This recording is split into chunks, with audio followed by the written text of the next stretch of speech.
கடலூர் மாவட்டம் பண்ருட்டி அருகே சாம்பிராணி தயாரிக்கும் நிறுவனத்தில் பயங்கர தீ விபத்து ஏற்பட்டுள்ளது. இது குறித்து கூடுதல் தகவல்களை செய்தியாளர் பழனிவேல் வழங்க கேட்கலாம்.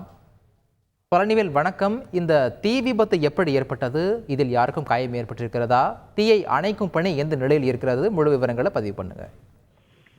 வணக்கம். கடலூர் மாவட்டம் பண்ருட்டி அடுத்துள்ள தொரப்பாடி பேரூராட்சி பகுதியில் உள்ள ராஜேந்திரன் என்பவர் வாசனை வத்தி சாம்பிராணி தயாரிக்கும் கம்பெனியில் செயல்பட்டு வருகிறது. தொரப்பாடி குடியிருப்பு பகுதி மத்தியில் செயல்பட்டு வரும் இந்த வத்தி கம்பெனியில் இன்று இரவு சுமார் 9:30 மணி அளவில் மின்கசிவு காரணமாக திடீரென தீப்பற்றி எரிந்தது.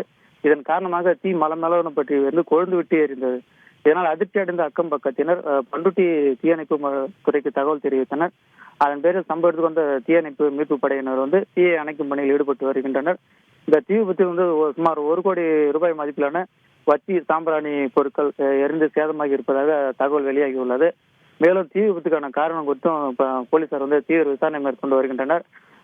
இது சட்டவிரோதமாக குடியிருப்பு பகுதி மத்தியில் இந்த எளிதில் தீப்பற்றக்கூடிய வத்தி சாம்பிராணி தயாரிக்கும் கம்பெனி அமைக்கப்பட்டுள்ளதாக ஏற்கனவே பொதுமக்களிடம் புகார் இருந்து வருகிறது. தொடர்ந்து இந்த தீ விபத்து தீயணைக்கும் படையினர் அணைக்கும் பணியில் ஈடுபட்டு வருகின்றனர். இதனால் அப்பகுதி பதட்டமான சூழல் ஏற்பட்டுள்ளது. முழு விவரங்களுக்கு நன்றி பழனிவேல். செய்திகளை உடனுக்குடன் தெரிந்து கொள்ள உடனே சப்ஸ்கிரைப் பண்ணுங்க.